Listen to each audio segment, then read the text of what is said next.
Salut à tous, aujourd'hui on se retrouve pour parler de l'épisode 6 de Daredevil Born Again. Après la dernière fois où l'épisode était vraiment pas mal pour le coup, est-ce que le niveau allait être maintenu? C'était la grande question que je me posais. Et ben la réponse est non. Donc désormais dans cette vidéo, on va revenir évidemment sur l'épisode en général et passer personnage par personnage, car il y a beaucoup de choses à dire, beaucoup de problèmes dans cet épisode. Comme toujours évidemment, il y aura du spoil.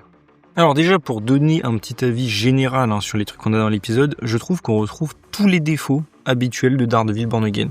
C'est-à-dire que déjà, l'intrigue est extrêmement rushée, surtout les personnages principaux, et le rythme est vraiment abominable. On n'a pas le temps de se poser, c'est toujours on va à un point A, un point B, on n'a aucun développement de personnages, excepté peut-être Fisk, on va en reparler après, comme j'ai dit plus en détail sur les personnages, des personnages qui font du surplace, des retours en arrière. Comme j'ai dit, un problème de focus de personnages, par exemple Daniel est beaucoup plus développé, ainsi que Heather par exemple, que Daredevil. Pour moi, ça me pose un gros problème dans cette série. Alors, c'est cool que les personnages secondaires soient un petit peu développés, surtout Daniel qui est très bien, mais il faudra peut-être s'intéresser aux autres, c'est ça le problème. On répète, comme j'ai dit, évidemment toujours la même histoire et les mêmes thématiques. Je rappelle que c'est un reboot de la saison 3, cette série. J'en ai déjà démontré dans plusieurs vidéos, mais là, on assiste encore à ça. Vous allez le voir, on va y revenir surtout dans le conflit avec Daredevil et Fisk. Il n'y a aucun setup payoff, je trouve. On va en reparler, mais le pétage, on va dire, de la résistance en termes de révolution, rien n'a vraiment mené à ça, et je vais y revenir après, de toute manière. Et je trouvais ça un petit peu ridicule. Donc oui, c'était vraiment pas terrible, en fait. Il y a un gros problème de rythme, d'histoire. Surtout que là, on approche du climax, en fait, et c'est là qu'on ressent toute la montée en puissance qu'on a depuis la saison 1, qui était évidemment très mal travaillée, évidemment, et aussi cette saison 2, du coup. On arrive finalement au setup payoff en particulier, et on remarque que la récompense n'est pas du tout à la hauteur de ce qu'elle est pour l'instant en tout cas. Ça n'avance toujours pas, plein d'intrigues qui mènent à rien, des personnages qui meurent, on se fiche absolument puisqu'on les a pas développés. Je parle de la taupe, évidemment, de la brigade, j'y reviendrai après. Tout ça ne fonctionne pas en fait.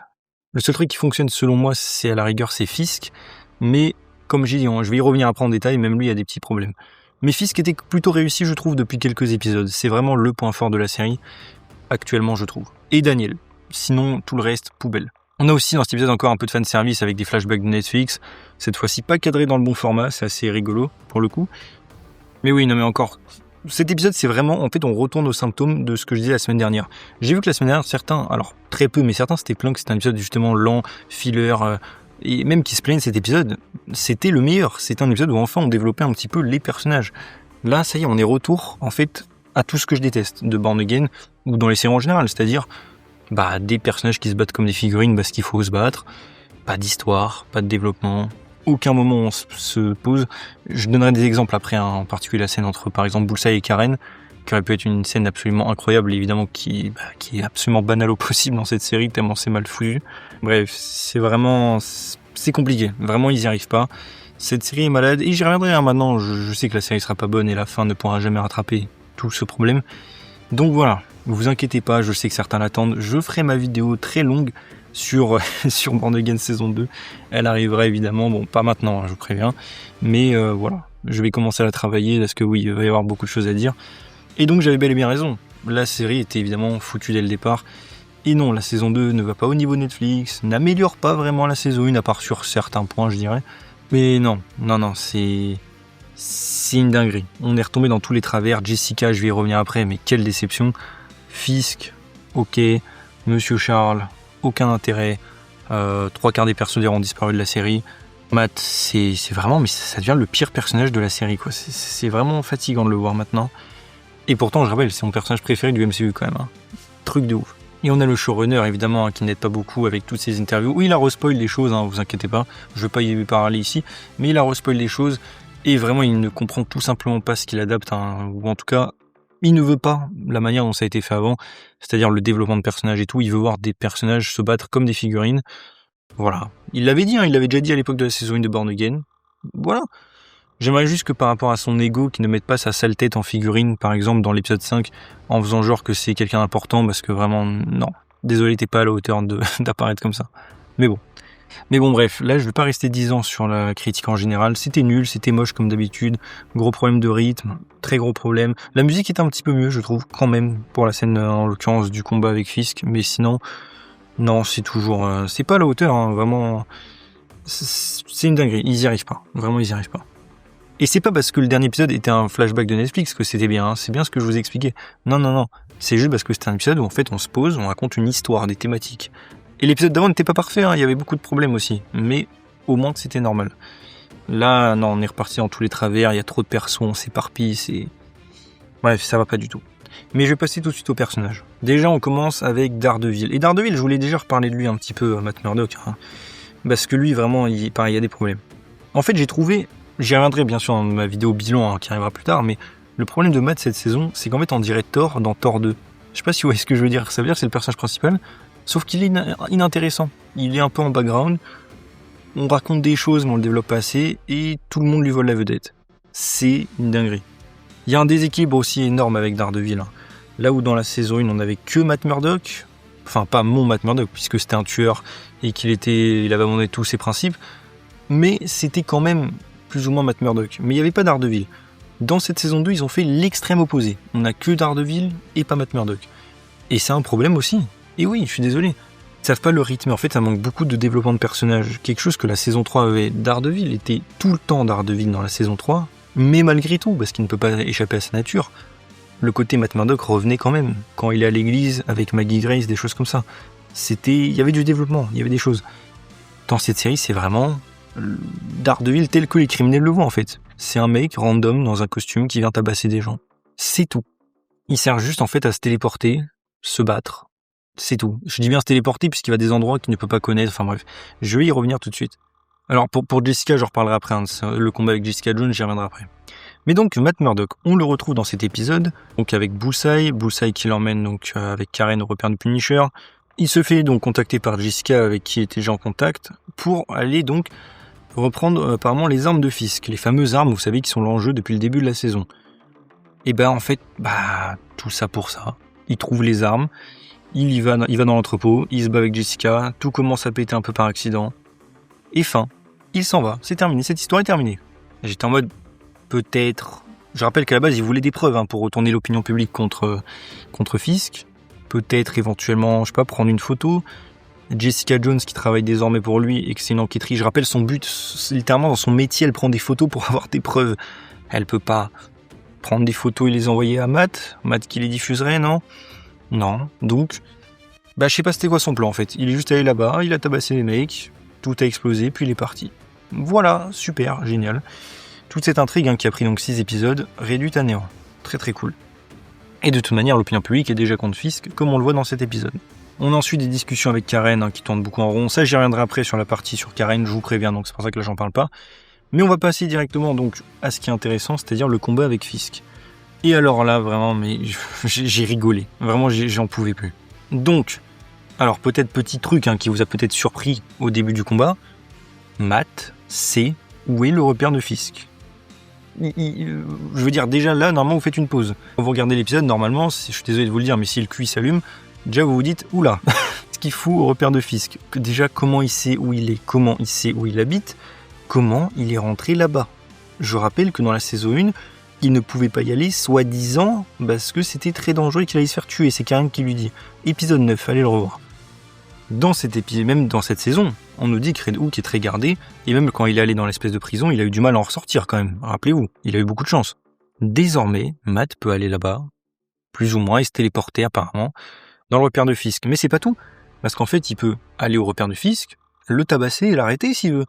Depuis le début de la saison, en fait. Du coup, je vais peut-être poser une question, mais pourquoi il le fait pas, du coup ? Quelle était la raison ? Et avant qu'on me dise, oui, mais il faut des preuves, oui, mais il faut ci, oui, mais il faut ça. Non, c'est un justicier. Il ne peut pas l'arrêter et apparemment, il ne veut pas le tuer. Bizarrement, puisqu'il a essayé de tuer Dex dans la saison 1, je vois pas pourquoi il n'aimerait pas tuer Fisk. Mais bon, bref, oui, je sais qu'ils font genre qu'il veut pas, mais il le voulait. Donc, sachant en plus que Matt, dans cette série, il n'est même plus chrétien au final, il va jamais à l'église. Donc, on est plus à ça près. Pourquoi il tue pas Fisk, je sais pas, mais en tout cas, pourquoi juste ne pas l'arrêter, du coup ? Le tabasser et l'emprisonner quelque part, comme il le fait lui avec ses justiciers dans ses cages. Attends, trouver une autre solution. Je sais pas, ça aurait pu être une idée comme ça. Ah non, non. Du coup, Matt laisse Fisk en liberté, par plaisir. Très bien. Bref, toute cette séquence où Fisk en plus lui dit « Murdock, je ne suis pas surpris de te voir ici. » J'étais en mode « moi si, moi je suis très surpris de te voir ici, puisque tu peux pas y aller comme ça. » Ensuite, Matt, alors après on peut passer au dialogue, Matt commence à avoir une remise en question, où il redit à Fisk « blablabla, si j'étais pas Daredevil, certains seraient vivants, tout ça. Encore une fois, je vous le rappelle, allez voir la saison 3 de Netflix. Cette intrigue, on a fait la paix avec ça. À la fin de la saison 3, encore une fois, allez revoir le dernier discours qu'il fait avec sa mère Maggie à la toute fin. Vous avez la flemme d'y aller ? Je vais vous dire ce qu'il dit. Il dit tout simplement que même si en effet le fait qu'il soit Daredevil a fait tuer beaucoup de gens, il en a sauvé bien plus. Et donc c'est comme ça, et c'était ça la mission que Dieu lui a confiée. Ah oui, c'est vrai qu'il est plus chrétien, j'avais oublié. Donc voilà, il a déjà fait la paix avec cet arc, donc je sais pas pourquoi ils en parlent ici. Voilà. Il essaie ensuite de dissuader donc Fisk d'être méchant et de quitter New York. Il a dit, si tu pars, je pars. Mais alors, là pareil, on a un nouveau problème. Non, mais, parce qu'encore une fois, vous allez me dire, c'est des dialogues. Non mais encore une fois, il faut brancher le cerveau. Donc déjà, Matt apparemment veut laisser Fisk s'échapper au lieu de le faire payer pour ses crimes. Déjà, gros problème. Je sais pas si vous êtes au courant. Parce que même pour le pardon chrétien et la rédemption, il faut payer pour ses crimes. Ça fait partie évidemment du système. Donc apparemment, Matt désormais a pardonné Fisk complètement et ne veut pas qu'il paye pour ses crimes. Ok, très bonne caractérisation du personnage. Mais il lui dit, si tu pars, je pars. Alors, désolé, mais pourquoi ? Je veux dire, déjà, Matt, il veut faire un deal avec Fisk. Le dernier deal qu'il a fait avec Fisk à la fin de la saison 3, Fisk l'a trahi littéralement, a priori, quelques semaines après. Puisque, je rappelle, Fisk a été acquitté, j'imagine, trafiquant la loi, et donc il est sorti de prison. Donc le deal n'a jamais été respecté. Plein de Mongols croient que le deal avait encore lieu à l'époque de Born Again. Non, il a jamais eu lieu. Le deal, c'était Fisk ne ressortira jamais de prison, en fait. Vous avez pas compris. Donc c'est mort. Donc déjà, faire un deal avec un mec, sachant que désormais il a zéro moyen de pression, qui va le trahir puisqu'il l'a littéralement fait juste avant, pas très malin. Et ensuite, on nous parle donc du fameux conflit entre Daredevil et Fisk qui ont créé donc tout ce bordel, toutes ces victimes innocentes, du côté de Fisk et du côté de Matt, et que désormais il faut y mettre un terme. Alors oui mais non, puisque ce conflit n'a rien à voir avec Matt et Fisk en fait.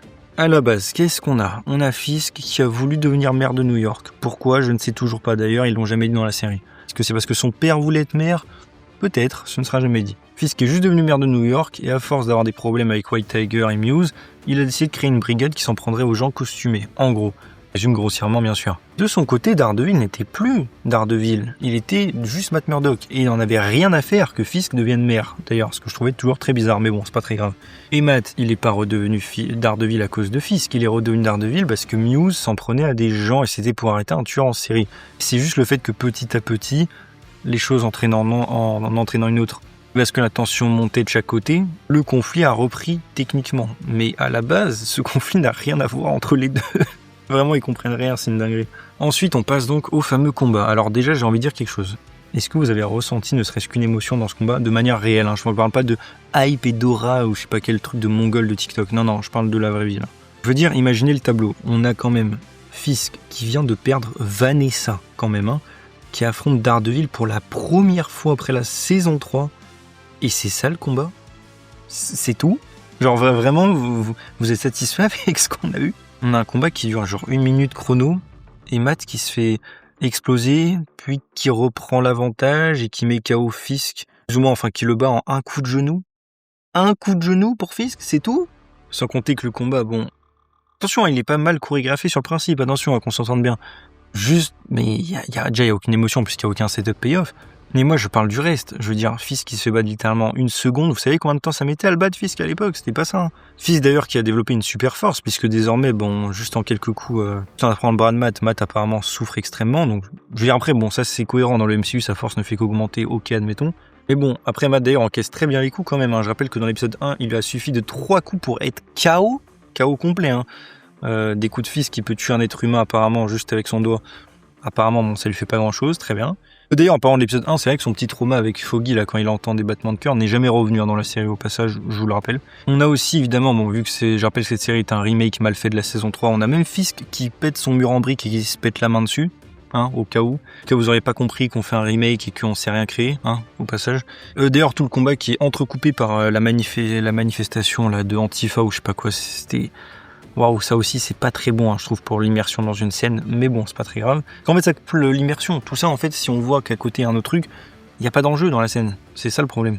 Le coup de Fisk qui pète Matt dans le tableau, là, lapin dans une tempête de neige, c'était pas mal.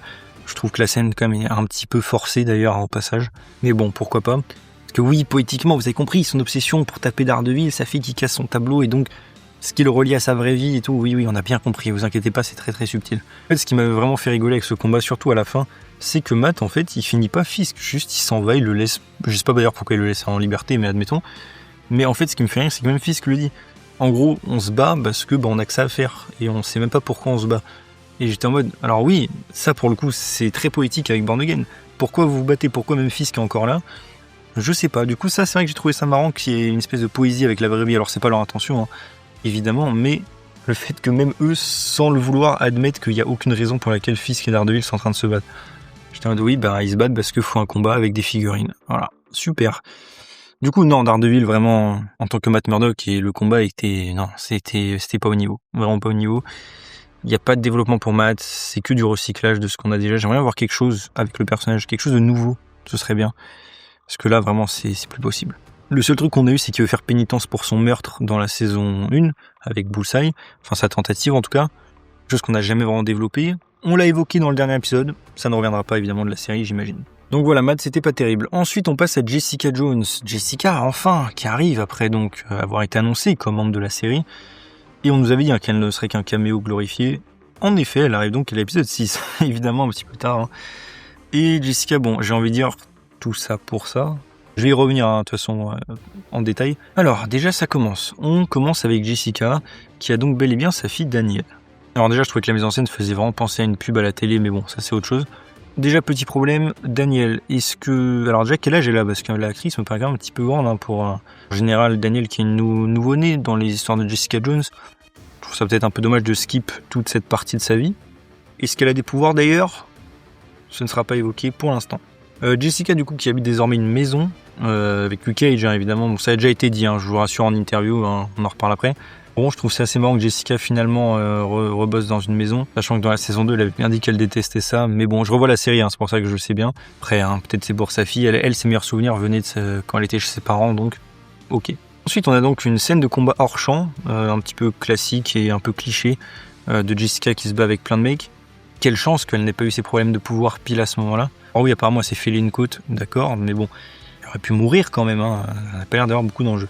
Quelle chance aussi que l'espèce de grenade flash là qu'ils ont jetée dans sa maison, là, de Counter-Strike, n'explose pas et qu'elle dure genre 20 secondes. Mais bon, admettons, ça se trouve, c'était un peu une grenade flash et sa petite fille aurait pu mourir. D'ailleurs, c'est donc des hommes envoyés par Monsieur Charles, alors pourquoi il veut la tuer à ce point-là, je sais pas, je sais qu'elle a enquêté sur lui. Dommage qu'on l'ait jamais vu dans la série d'ailleurs, ça aurait pu être cool comme une deuxième intrigue, mais bon, faudrait quand même pas trop en demander. Ensuite, du coup, Jessica retrouve Matt Murdock. Je vais y revenir après de leur réunion parce que pareil, j'ai des choses à dire, mais là je parle plus par rapport au dialogue. Déjà, Matt a promis à Jessica que l'unité d'élite, Jessica ne serait pas concernée par ce problème. Sauf que, pourquoi elle ne le serait pas ? A priori, elle habite à New York, enfin en tout cas pas loin, en banlieue en tout cas. C'est une espèce de pseudo-justicière, en tout cas elle commence à le devenir dans la saison 3, une femme à pouvoir, donc si Jessica est complètement concernée en fait par la brigade, et c'est normal qu'ils viennent s'en prendre à elle, techniquement, alors oui là c'était pas la brigade, mais techniquement oui, ils devraient s'en prendre à elle. Elle connaît donc, comme j'ai dit déjà, Monsieur Charles. Disons que c'est très facile comme scénario, comme ça, elle sait déjà toutes les infos sans qu'on ait eu le temps de le voir, c'est très cool. En même temps, il faut bien faire progresser l'intrigue.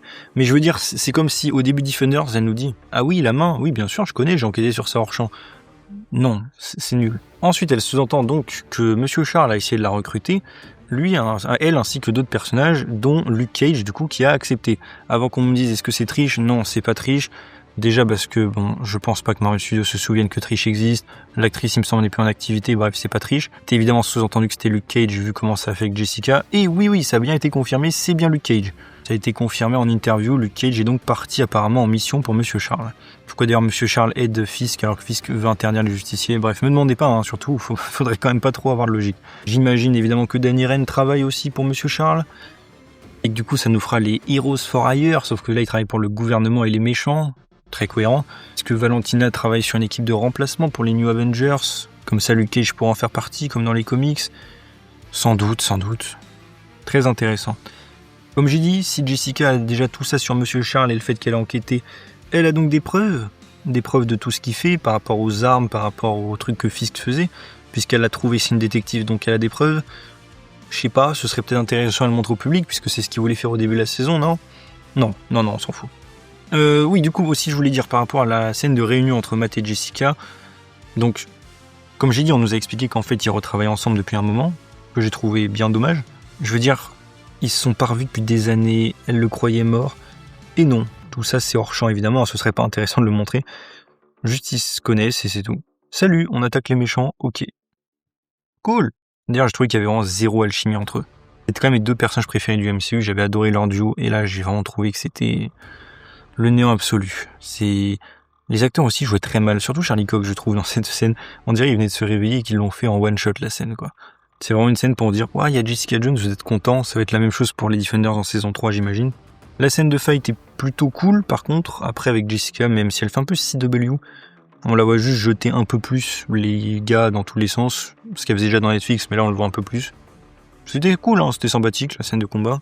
À part la scène où du coup elle tue quelqu'un, en lui jetant évidemment un missile de plusieurs kilos plein de visage avec sa jambe, Jessica, je rappelle, ne tue pas. En tout cas, elle aime pas tuer et ça la traumatise.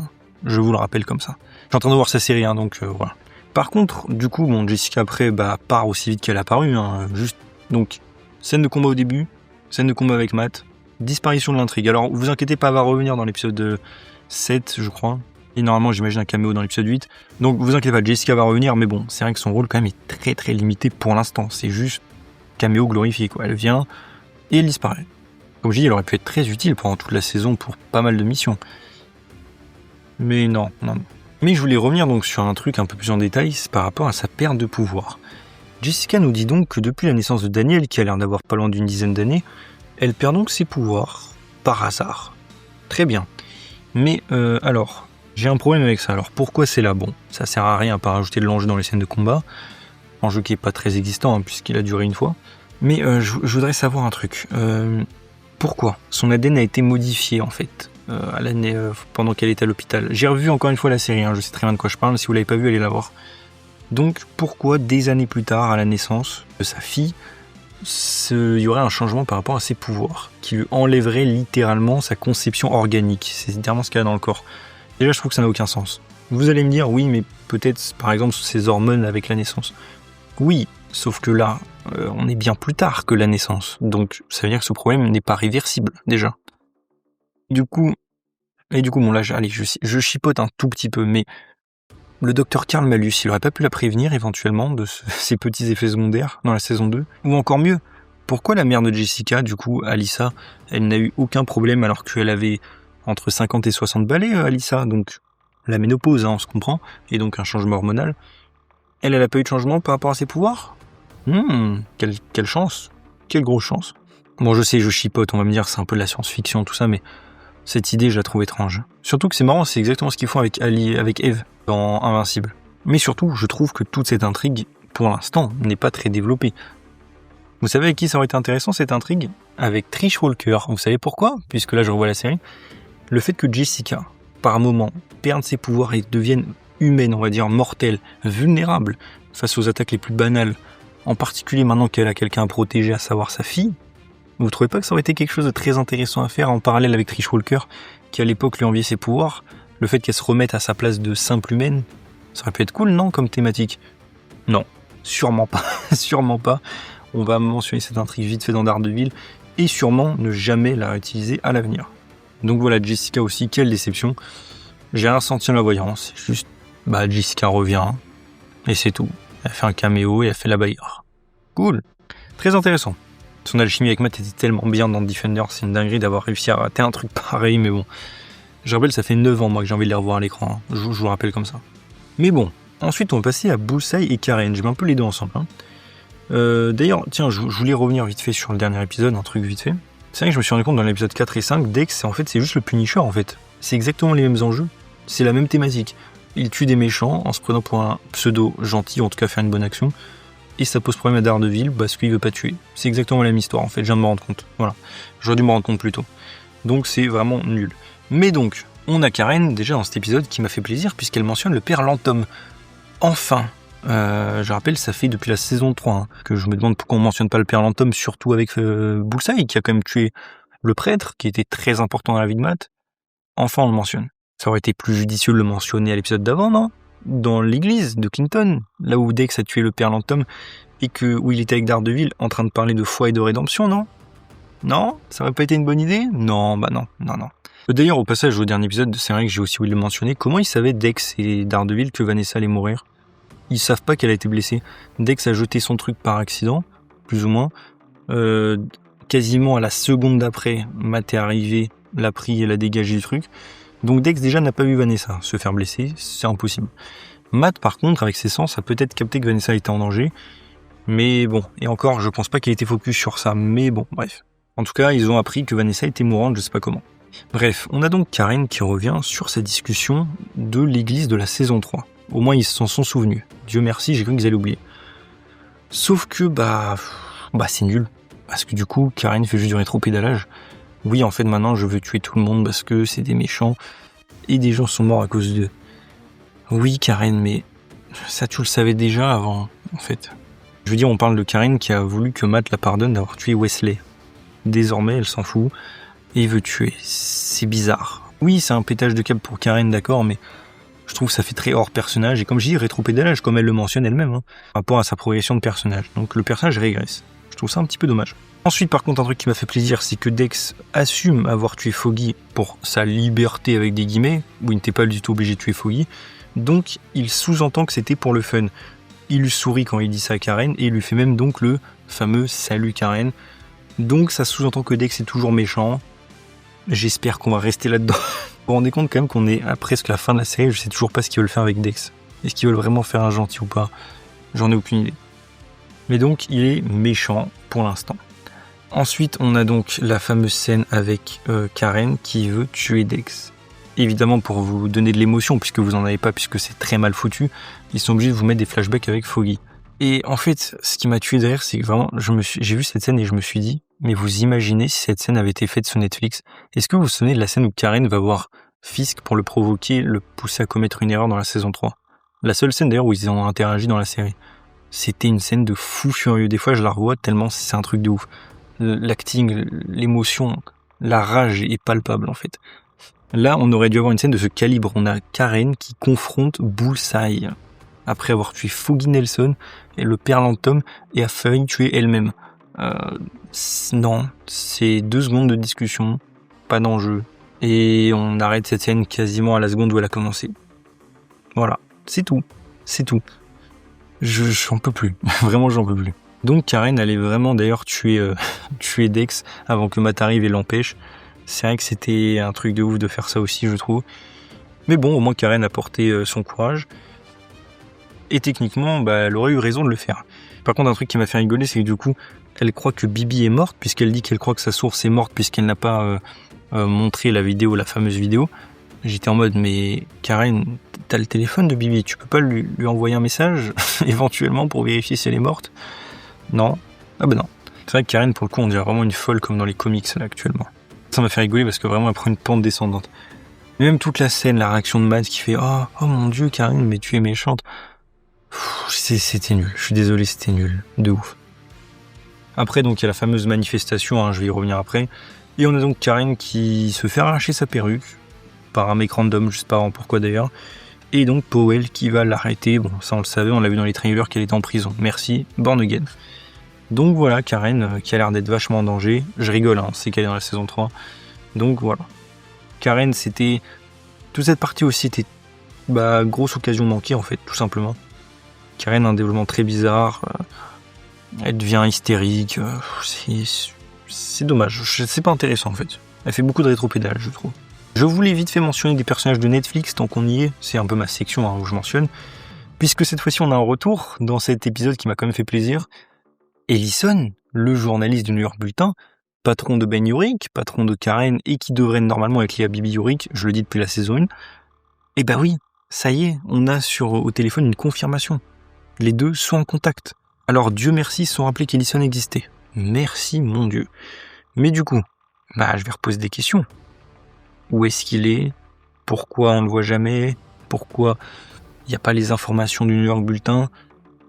Qu'est-ce qu'il fout en fait? Qu'est-ce que fait Ellison? Je n'en sais rien. Mais au moins il existe. Ils s'en sont souvenus. Ok. Ça fait donc lui et Sœur Maggie qui sont de retour. Plus ou moins en tout cas. Merci. Alors par contre, je vais reposer mes questions pour d'autres personnages. Où est Brett Mahoney? Je rappelle qu'il est dans la saison... Ils vont le ramener juste pour la fin. Je vous le parie du coup dans l'épisode 7, puisqu'on l'a vu dans le trailer. Voilà. Donc qu'est-ce qu'il foutait pendant une saison et 3/4? Je ne sais pas. Où est Marcy Stall? la copine de Foggy toujours, aucune mention. Et il y a Cherry et Kirsten qui ont disparu de l'intrigue, aussi un petit peu étrange. Ensuite, on va passer donc à Wilson Fisk. Fisk, du coup, je vais aller un peu plus vite, mais j'ai bien aimé ce qu'ils ont fait avec lui. Bon, déjà, le fait qu'il tue le médecin au début, j'étais en mode oui et non. Alors oui, je sais qu'il enrage et tout, mais bon, encore une fois, dans un lieu public, devant tout le monde, c'est pas ce que Fisk ferait. Pas le fils de Netflix, en tout cas. Mais bon, bref, admettons. En tout cas, à l'époque, il était plus prudent. Vanessa a eu des funérailles. Elle a eu droit. Foggy n'y a pas eu droit, je vous rappelle. Comme ça. Donc oui, en fait, ils savent faire tourner des scènes de funérailles. C'était cool. Il n'y a pas trop d'émotions quand même, faut abuser, mais c'était cool. Mais par contre, quelque chose que j'ai beaucoup aimé, c'est le fait que Fisk soit silencieux pendant tout l'épisode. On voit que Fisk est perdu. Fisk réfléchit. En fait, il est perdu. Je sais, j'ai connu ça personnellement, donc je connais très bien cette sensation et je trouve qu'ils l'ont très bien retranscrit. Il est déterminé et en même temps, il ne sait pas du tout ce qu'il fait. Et ça, je trouve que c'est très bien retranscrit par l'acteur, hein, évidemment, qui est génial, Vincent D'Onofrio. Mais du coup, Fisk est un point positif de l'épisode. Alors, il fait pas grand-chose, mais c'est cohérent avec sa réaction humaine. Et on se sent mal pour lui, je trouve. En particulier quand il pète le tableau, d'ailleurs. J'ai trouvé que c'était vraiment bien fait, pour le coup. Toute la scène aussi, d'ailleurs, où il s'assoit devant son tableau. Hein. Ça lui rappelle quand il était enfant avec son père et tout. J'ai beaucoup aimé cette scène, personnellement. Mais encore une fois, c'est vite fait, quoi. C'est quelques scènes par-ci par-là. J'ai aimé aussi que, il parle avec Matt, et c'est le seul moment où il commence à parler normalement, en fait. Parce qu'au final, c'est un des seuls gars qui est proche de lui, entre guillemets. J'ai trouvé que c'était pas mal, tout ce morceau de l'histoire. Après, toute la répétition du conflit Fisk Daredevil, évidemment, n'a aucun sens. Ouais. Ça, j'en ai déjà parlé tout à l'heure, mais le perso de Fisk en tant que tel, je le trouve réussi. On se sent mal pour lui, alors que c'est le méchant, et ça, c'est bien fait. Maintenant, il faudrait qu'on arrive à le redétester comme avant. Parce que pour l'instant, moi, j'ai juste de la pitié, là, actuellement.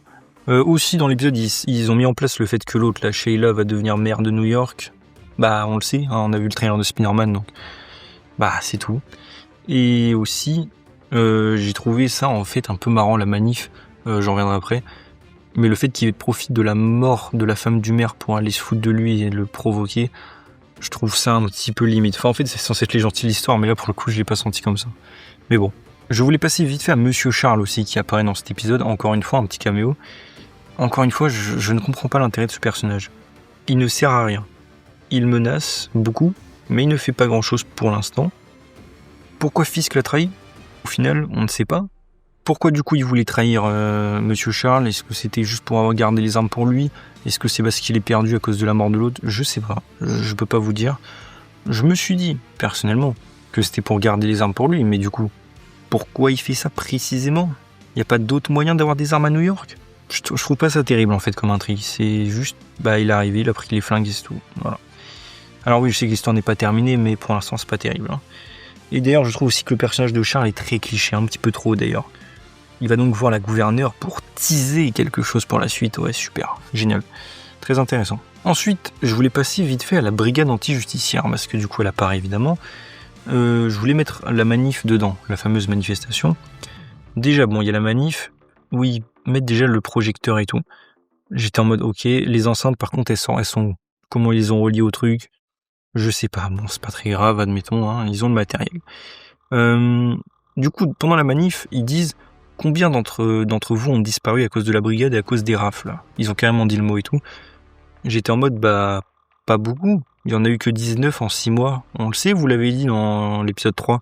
Et oui, c'est tous les mecs qui se sont fait arrêter qui étaient là, hein, je précise. Donc 19 personnes en 6 mois, même si les conditions sont pas terribles. On a vu pire hein, dans une ville de je sais pas combien de millions d'habitants. C'est pour ça qu'évidemment cette intrigue n'a aucun sens et est ridicule.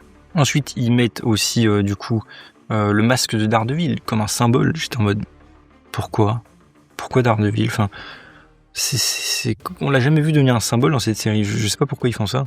D'ailleurs, c'est drôle puisque toute l'intrigue de Daredevil, c'était dans la fin de la saison 1. Avec lui et Karen, on n'est pas assez forts nous deux. Faut qu'on ait d'autres gens et se battre toute la ville unie contre Fisk. Qu'est-ce qu'ils font dans la saison 2 ? Ils sont toujours tout seuls à se battre. Ça me fait un peu rigoler aussi. En fait, comme je le disais plus ou moins, je comprends le délire de Daredevil qui devient un symbole et même j'aime cette idée sur le papier. Le problème, c'est que je trouve que dans la série, ça a été très mal exécuté parce qu'on sait qu'il fait partie de la résistance, mais on le voit jamais avec d'autres gens ou inspiré. La seule fois où on l'a vu faire un vrai truc concret, c'est libérer les gens de prison. C'est un truc qui était en soi assez cool, oui. Mais à part ça, je trouve pas que c'est assez concret. Mais bon. En tout cas, c'est pour ça que je dis, en fait, le payoff, on va dire peut-être de Daredevil qui inspire les gens, je trouve, ne fonctionne pas assez. On a aussi d'ailleurs au même moment la meuf du fameux resto grec là qu'on voyait au début de la saison, qui disait qu'elle a été emprisonnée des semaines. Pareil, j'étais en mode, excusez-moi, dans la série, on dirait que ça fait que quelques jours. Hein. Alors oui, quand la série sera sortie, je réexaminerai la timeline bien sûr, hein, vous inquiétez pas. Mais dans la série, vraiment, ça m'a semblé être vraiment quelques jours maximum hein, qu'elle est emprisonnée. Genre, moi, de ce que j'ai compris, elle se fait enfermer le jour même où il y a aussi la tante là, de White Tiger, la petite. Le lendemain, il me semble que Daredevil les libère. Mais ok, admettons. Mais bref, ensuite passons plus sur la brigade anti-justicière, du coup, vraiment plus en concret hein, par la manif. Bon, déjà, Agent Powell, qui se fait un peu latter par Daredevil et Jessica Jones. Il revient dans l'épisode comme si rien ne s'était passé, il en parle même pas à Fisk, le fait qu'il soit fait attaquer par Jessica et tout ça. Je trouve ça un peu bizarre en fait. Powell, j'ai l'impression qu'il est très chelou dans cet épisode, en termes de cohérence narrative. Toute l'intrigue aussi, où il devine qu'il y a un truc qui cloche avec le fameux espion. Alors déjà, je trouve que ça arrive très rapidement. C'est une intrigue qu'on avait tous oubliée, puisqu'elle apparaît en tout début d'épisode 3 et on l'a plus vraiment entendu parler depuis. Et il a pas fait quelque chose de concret en tant qu'espion. Il a juste donné une carte d'accès à Daredevil, quoi. C'est pas non plus un truc de ouf. Il aurait très pu se la faire voler en se faisant tabasser, hein. Et à la fin, on a même, du coup, Buck Cashman au téléphone qui semble confirmer à Powell que c'est bien un traître. Pareil, j'étais en mode, comment Comment il peut savoir ça Je sais qu'il sait tout, Cashman. Même, il allait tuer le mec, là, qui était avec les Marshall en voiture. Comment il sait ça? Ah, parce que le scénario l'a dit. Ah, pardon, excusez-moi. Le fait qu'ensuite que Powell le tue littéralement comme ça devant tout le monde, bon. Ok, je trouve ça un peu bizarre, un peu caricatural même. Truc après, il fait ouais, des justiciers ont tiré sur notre pote. Je suis en mode, oui, non, tout le monde t'a vu tirer sur ce mec en fait, enfin plus ou moins. D'ailleurs, je trouve ça aussi, ça manque beaucoup de conséquences. Hein. Je pensais qu'ils allaient carrément tirer dans la foule comme des tarés. Enfin, je dis pas forcément ça aurait été le plus réaliste ou la meilleure chose à faire, mais en termes de menaces, je trouve ça aurait été un peu plus concret. Là, c'est vraiment juste bon, bah maintenant, on tape un petit peu les manifestants. Oui, enfin, c'est une manif de gilets jaunes, quoi. Vous voyez ce que je veux dire? C'est pas non plus un truc de ouf. Et évidemment, au même moment, hein, vous avez tous remarqué Cole North qui, oh mon dieu, se rend compte que c'est pas bien. Serait-ce pour présager une rédemption? On l'a pas tous vu venir, honnêtement. Non, mais je veux dire, c'est sérieux, quoi. Le pauvre Cole North. Oui, il est très différent de sa version comics, hein, je sais bien. J'ai pas lu trop de trucs hein, avec lui, le comics, là, j'ai lu que des extraits. Mais sérieux, dans la série, le gars, il apparaît, ne sert à rien. À part qu'il avait l'air sympa, enfin plutôt charismatique dans la saison 1. Se fait tuer à la fin de la saison 1. Je me rappelle, il n'y a aucun moyen qu'il ait survécu. Hein. Ressuscite dans la saison 2, revient, ne fait absolument rien à part être avec Powell, et nous prépare une rédemption à 2 épisodes de la fin. Ok, super, génial. Alors attention, je dis pas, mais c'est même cohérent, parce que là, Powell a tué un des leurs, et c'est pour ça qu'il était énervé contre White Tiger. Il y a une certaine logique chez ce personnage, mais, je veux dire, bon déjà, ils s'en foutent d'arrêter des citoyens et d'en tuer des innocents, bref, bon, ok, admettons. Est-ce que vous trouvez que c'est satisfaisant comme setup payoff encore une fois pour ce mec? Vous savez rien de Cole North, vous savez pas qui c'est, vous savez juste pour certains qui dans les comics c'est un mec avec des convictions et tout. Là c'est juste un random dans la série. Alors l'acteur je trouve il est très bien, hein, mais c'est tout quoi. Vraiment c'est tout. C'est nul. On sait toujours pas pourquoi il est avec Fisk d'ailleurs. Hein, je le rappelle. Aucun membre de la brigade puisqu'ils aiment le Punisher et que le Punisher n'aime pas Fisk. Hein, mais bon, admettons. Aussi alors bon vite fait pour White Tiger, je voulais en parler 2 secondes, vraiment 2 secondes.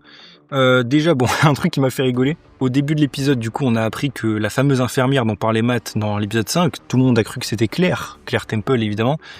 Non, c'est juste, en fait, la tante de Angela, la femme de Hector. J'étais en mode, ah, d'accord, bon, bah, c'est cool. Bref, non, mais c'est pas incohérent dans le scénario, hein, c'est juste, je suis en mode, ah, d'accord, ok. La tante d'ailleurs, hein, au passage, qui n'a toujours apparemment aucun problème avec le fait que Angela prenne des risques et aille risquer littéralement sa vie, si on en croit les manifestants, contre la brigade de Fisk. Non, c'est cool. Apparemment, c'est cool. Très bien, quel beau modèle d'éducation. Et Angela aussi, même si moi, comme je dis, j'aime bien son enthousiasme et tout, j'en ai parlé dans d'autres vidéos. Le problème, c'est là, il nous reste que 2 épisodes et on n'a toujours pas amorcé quasiment quoi que ce soit avec elle. Le fait qu'elle devienne vraiment une vraie justicière, qu'est-ce que son oncle représentait pour elle, peut-être même une relation avec Daredevil en tant que maître, éventuellement, comme un vieux sensei et tout. On n'a rien. Absolument rien. Il reste que 2 épisodes. Je trouve ça bien dommage. On l'a toujours pas vu non plus en action avec ses pouvoirs. Hein. D'ailleurs, je tiens à vous le rappeler. Quelle déception White Tiger, en fait. C'est une dinguerie, quoi. Hector était bien dans la saison 1, même s'il manquait cruellement de développement. Mais là, c'est vraiment... Non, il n'y a rien, en fait. Mais là, on va passer du coup un peu plus de positif, comme avec Fisk, avec 2 personnages, enfin même 3 que j'aime de plus en plus. Là, on va passer au passage de Daniel et Bibi Uric. Vous le savez, depuis le début de la saison, j'arrête pas de dire que c'est plutôt cool la relation entre les deux. et ben ça continue. Ça, c'est vraiment le seul truc qui est vraiment plutôt bien, je trouve, dans cette saison et que j'aime bien suivre. Dans une série Daredevil, encore une fois, vous vous rendez compte qu'il y a deux personnages qui n'existent pas en comics et dont sur le principe je n'ai absolument rien à faire, puisque c'est pas des persos que j'ai envie de voir, et qui n'ont rien, sur le principe, je dis bien, d'intéressant à raconter. Si on compare un Daredevil ou un Fisk ou un Bullseye, c'est les seuls qui sont intéressants, qui sont cool à suivre, et surtout dont on prend le temps de développer. C'est ça qui est un truc de ouf. Donc, comme je l'ai dit, Daniel et Bibi, très réussi, je vais aller assez vite, Tout le délire avec l'anniversaire, j'ai trouvé ça assez cool. On voit bien l'attachement entre les deux, ça se rapproche même beaucoup dans cet épisode. On a bien vu évidemment la petite scène ensemble. J'ai beaucoup aimé le fait qu'on s'immerge un peu plus dans la vie privée des personnages, avec Daniel, du coup, comment, on va dire d'où il vient, entre guillemets. On comprend du coup que son père est mort et tout ça. Bon, voilà, on peut comprendre un peu les motivations et aussi pourquoi il se rapproche de Fisk indirectement. Ça, c'est plutôt bien écrit, je trouve. On n'a pas besoin de le dire pour le comprendre, c'est ça que je veux dire. C'est montré clairement. Oui, c'est pas subtil, mais c'est pas non plus montré dans la tronche, quoi. Tout le délire de, pareil, avec Bibi, le fait qu'il la soupçonne et le fait que cette fois-ci il la confronte carrément, et qu'on voit qu'il est quand même avec elle, puisqu'il a dit. Il essaie de la protéger de Cashman, en fait. Du coup, je trouve vraiment ça intéressant. Parce qu'on sait qu'il va de plus en plus loin dans le criminel, entre guillemets. Il a quand même caché un corps. Mais il semble quand même vraiment tenir à Bibi et il veut vraiment pas qu'elle soit en danger. Donc, je trouve ce dilemme est vraiment intéressant.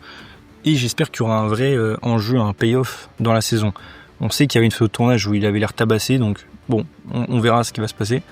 Mais vraiment, j'aime bien tout ce délire. Pareil pour Bibi aussi, de son côté. Qui, et ça c'était bien mis en place je trouve dans la saison au tout début, qui du coup se rapproche de Daniel, l'utilise techniquement, mais en même temps elle l'aime bien en fait, elle se sert vraiment pas que de lui, ça se voit, et même comme j'ai dit elle a renoncé à parler à Ellison. Je trouve ça vraiment cool, c'est la seule relation que j'aime bien et j'ai pas de défaut à dire, c'est très bien. Qu'est-ce que vous voulez que je vous dise? J'espère juste en fait qu'on aura vraiment un bon climax entre les deux, peut-être pas forcément une confrontation, mais une vraie mise en danger de personnage, avec peut-être Daniel qui devrait faire un choix ou quelque chose comme ça. Mais pour le coup, je pense que ça peut très bien fonctionner. J'aime beaucoup cette relation. C'est la seule en fait qui existe dans cette série et qui est bien. Encore une fois, même si j'aime beaucoup, pourquoi on fait une relation intéressante entre un random qui n'existe pas en comics et la nièce d'un personnage de comics qui n'existe pas non plus, à moins que je me trompe, mais il me semble qu'elle n'existe pas. Pourquoi eux et pas les autres? Pourquoi Dex n'a pas ce développement? Pourquoi Matt n'a pas ce développement? Je ne sais pas. Mais bon, c'est déjà ça, Quand il y a du positif, je le dis, et ça, c'est vraiment bien. Par contre, la mère de Daniel, j'ai trouvé extrêmement chelou, mais ça, c'est autre chose. Mais voilà, j'aime ce travail de personnage, c'est très bien. De même pour Buck Cashman aussi. Cashman qu'on retrouve dans cet épisode un peu plus, du coup, qui essaye d'abord, dans les grosses lignes, de convaincre le gouverneur en second, si j'ai bien compris, enfin l'adjoint, de prendre la place de la gouverneure actuelle. Donc il va y avoir un conflit politique, ça va être assez intéressant. En gros, il la pousse, j'imagine, au meurtre, plus ou moins. Ça risque d'être intéressant. Sa relation avec Daniel aussi, le fait qu'il lui foute la pression, mais en même temps, il semble quand même l'apprécier et essayer de le pousser de plus en plus dans la cour des grands, comme il dit. Je trouve que c'est plutôt cool. On dirait presque pareil, son élève, plus ou moins. Et même le truc avec Heather, je vais en parler après de Heather, je trouve que c'est plutôt pas mal. On voit que le personnage il est un peu space, mais il a quelque chose d'intéressant. Vous voyez ce que je veux dire? Un peu comme Wesley dans les saisons. Alors oui, c'est le Wesley de remplacement, mais je trouve qu'il est bien réussi dans le sens où on sait pas grand-chose de lui, de son passé, mais comme j'ai dit, il est intéressant, il a un charisme. Plus que dans la saison 1, beaucoup plus. Où il était un peu trop random. Là, il devient intéressant. Donc alors après, il est très différent des comics, parce qu'il existe Cashman, mais il est bien. Franchement, j'aime bien Cashman de plus en plus, et je suis content du coup qu'il soit de retour dans la saison 3 déjà. Alors oui, ça c'est un peu dommage de l'avoir spoilé puisqu'on sait qu'il risque rien, mais au moins c'est un personnage que j'aime bien de plus en plus, vraiment au fur et à mesure des épisodes, donc franchement, j'ai rien même le voir affronter Daredevil, pour le coup ça pourrait être sympa. Je trouve l'acteur un truc, il joue bien et tout, comme Daniel et Bibi d'ailleurs en passage. Donc eux, vraiment c'est le groupe que j'aime bien en fait, au final. Peut-être petit reproche quand même dans la série, je sais qu'on m'a expliqué qu'il y avait de grosses incohérences de déplacement, en l'occurrence Cashman qui arrive de se déplacer de New York à Albany très rapidement, il paraît. J'en ai parlé avec des Américains qui m'ont dit que c'était complètement débile, j'étais en mode ok je vous crois, donc je le rajoute comme incohérence, mais bon, c'est plus un truc de géographie plus que de personnage. Et aussi, du coup je voulais terminer par Heather qui réapparaît d'ailleurs dans cet épisode et qui continue plus ou moins son parcours. Alors avec elle j'ai quand même des petits soucis. Déjà la mort de Vanessa, apparemment elle semble très affectée, elle le dit et tout. Bon, Oui, c'est vrai qu'elles ont des scènes ensemble. J'ai quand même du mal à croire qu'elles étaient aussi proches que ça, mais ok. Ok, ça passe, on va dire. Hein. Pourquoi pas. Après, il y en a qui ont plus de sensibilité que d'autres, donc pourquoi pas. Alors, un truc qui m'a fait rigoler par contre, elle dit qu'elle a perdu des amis depuis qu'elle est avec Fisk. J'étais en mode, oui, Fisk est un terroriste dans le MCU, je vous rappelle. Donc, un peu normal que si tu vas aider un terroriste, les gens vont te regarder chelou, enfin c'est normal. Elle dit du coup qu'elle s'en veut d'avoir tué Muse, ça ok, pourquoi pas, même si elle n'avait pas l'air dans la saison 1, mais bon, ça peut être un déni sur le moment. Je trouve ça intéressant, le fait qu'elle ait trahi, entre guillemets, un patient et qu'elle n'ait pas pu l'aider. Pourquoi pas. Après, comme j'ai dit, tout ça c'est très sympa, mais le problème c'est que c'est pas assez développé, je trouve, même son côté psy, pourquoi elle est psy et tout ça. Et parce que si on le savait, on aurait plus d'enjeux et plus de compréhension du personnage. Et du coup aussi, c'est toujours triste de voir que Muse a été réduit à un petit caméo dans l'épisode 7, je parle avec Heather, et détruit. Si on avait eu une relation toute la saison construite, ça aurait été un truc de ouf. On l'a eu 2 secondes, donc c'est très dur d'avoir de l'enjeu et de sentir quelque chose avec cette histoire. Malheureusement. Je pense que ça aurait vraiment marché si on avait Muse toute la saison d'avant. Ce qu'ils auraient pu faire, hein. Comme je dis, il n'y a que eux qui ont décidé ça. Mais bon. Le truc aussi, du coup, à la fin, donc avec Cashman, où elle commence à l'étrangler, tout ça, j'ai trouvé ça un peu chelou et en même temps pas mal, genre... Moi, de ce que j'ai compris, c'est plus elle qui essaie de limiter pour, on va dire, se débarrasser de son statut de victime et, on va dire, reprendre le contrôle peut-être dans sa tête. Pourquoi pas ? Je trouve ça intéressant. Je trouve que l'actrice jouait bien. Alors peut-être certains vont dire que non. Moi, je trouve qu'elle jouait bien dans la scène. Voilà, je n'ai pas grand-chose de plus à dire, mais j'ai trouvé que la scène était plutôt pas mal. Cashman aussi, du coup, qui l'aide. Alors pourquoi il l'aide exactement ? Est-ce qu'il l'aime bien ou c'est juste par manipulation ? J'en sais rien. Pour qu'elle se reprenne peut-être ? Je sais pas, mais je trouve que la scène est pas mal. D'ailleurs, de base, elle avait dit que de base, elle devait embrasser Buck à la fin de la scène, mais ça a été, j'imagine, coupé ou je sais pas quoi. Elle l'a dit en podcast. Voilà. Mais j'ai bien aimé la scène et non, c'était cool.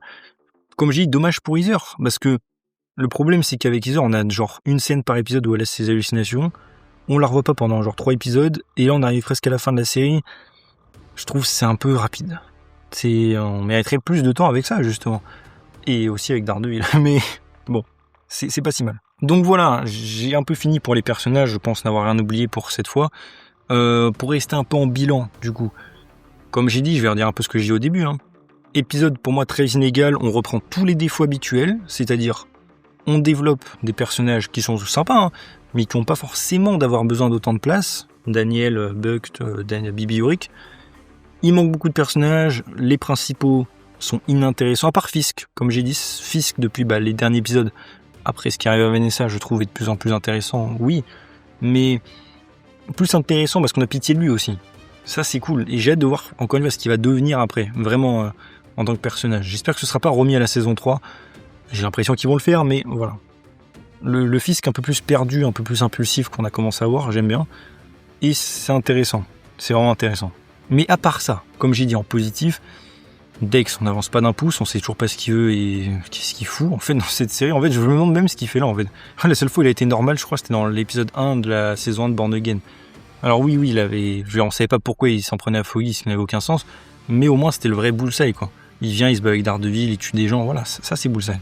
Le reste, bon, voilà. Daredevil coquille vide, s'il a aucun développement, aucun arc depuis le début de cette saison, donc peu m'importe, hein, il peut être à la poubelle. Karen, comme j'ai dit, elle avance, mais je trouve qu'elle fait un peu... En fait, elle régresse pour moi. C'est pas inintéressant, hein, mais je trouve que c'est très hors personnage, en fait. J'ai pas l'impression de voir Karen, en fait. C'est ça le problème que j'ai. Elle est un peu trop à fond. Enfin, je sais pas comment expliquer. C'est pas illogique, mais je trouve que ça fait régression de personnage. Jessica, comme j'ai dit, très déçue. Hein, elle est traitée comme un personnage random. Alors, certains peuvent dire, oui, c'est cool qu'elle soit traitée comme tout le monde. Non, moi, non. C'est un personnage de ouf. Pour moi, comme j'ai dit avec Sky, le meilleur personnage féminin du MCU, pour moi. Hein. Là, je suis en train de me retaper, comme j'avais dit, sa série, j'étais à la saison 3, bon là, je l'ai pas reterminée, mais elle est vraiment très très bien écrite, Jessica. Là, c'est juste, elle arrive, bagarre, fin, c'est tout quoi, c'est nul. Et son alchimie avec Matt n'est vraiment pas présente à l'écran, je trouve. Je dirais même que les acteurs jouent un peu mal dans leur scène d'ailleurs, mais bon, ça c'est encore une autre histoire. Donc voilà, comme j'ai dit, hein, toujours les mêmes enjeux, toujours les mêmes problèmes, les mêmes défauts, les mêmes qualités aussi. On raconte les mêmes histoires en boucle. J'ai pas de théorie à faire, qu'est-ce que vous voulez que je vous dise ? Le prochain épisode, Fisk va se faire assiéger à sa mairie par les manifestants, il va y avoir un combat à l'intérieur avec White Tiger, Jessica et tous les autres, Brett Mahoney. À la fin, Matt va aller au tribunal ou je sais pas quoi dans le dernier épisode. Et comme j'ai dit, ouais, à la fin, scène de tribunal, Matt va se faire aller en prison ou je sais pas quoi comme Fisk, ou peut-être Fisk va faire autre chose. Fin de la série. Et un caméo de Luke Cage, n'oubliez pas, pour préparer la suite. Est-ce que Foggy pourrait éventuellement revenir ? Le showrunner a un petit peu tissé la dernière fois en disant qu'il y avait peut-être des surprises qu'il voulait pas gâcher. J'étais en mode, à la question de Foggy, justement. Je me suis dit, bon, on verra, une chance sur 2. Mais oui, franchement, aucun intérêt, quoi. C'est, voilà. L'épisode 5 était donc bel et bien un ovni. Ça veut dire qu'ils peuvent le faire s'ils veulent, se concentrer sur les personnages. Ils n'en ont juste pas envie. Comme je dis, c'était pas parfait l'épisode 5, il y avait quand même des défauts d'écriture. Foggy et Matt qui avaient changé de personnalité, enfin, plus ou moins. C'était très étrange, c'était pas parfait du tout. Mais il y avait quelque chose. On racontait enfin une histoire. Même pour Matt. Là, ça y est, c'est terminé. On retourne au truc chiant qui n'intéresse personne, avec une intrigue qui n'a aucun sens. C'est nul. Donc voilà, maintenant, c'est à vous de me dire. Qu'est-ce que vous pensez de tout ça en commentaire ? Qu'est-ce que vous avez pensé de l'épisode ? Aimé, pas aimé, le combat avec Fisk, du coup, moi je trouvais ça très d'un banal absolu. Ça n'est pas d'enjeu, donc qu'est-ce que vous voulez que ça me fasse ? En fait, c'est ça le problème. C'est des figurines qui se battent, tout simplement. Donc pas grand-chose. Voilà, s'il y a d'autres choses dans l'épisode qui vous ont plu. Daniel peut-être ? Daniel était cool, j'aime bien. Dites-moi vraiment tout, positif, négatif que vous trouvez. Encore une fois, c'est intéressant et je réponds pas toujours aux commentaires, mais je lis. Ne vous inquiétez pas et je le garde même pour mes vidéos et tout. Des fois, vous me dites des trucs que j'ai pas remarqués, donc vraiment, c'est très utile. Donc voilà, n'hésitez pas à me dire tout ça en commentaire. Si la vidéo vous a plu, n'hésitez pas à vous abonner, liker, commenter, partager, activer la cloche, souscrire à la chaîne, à mon Patreon, à me suivre sur tous mes réseaux sociaux, mes Discord, en description. Et on se voit bientôt pour une nouvelle vidéo. Salut tout le monde.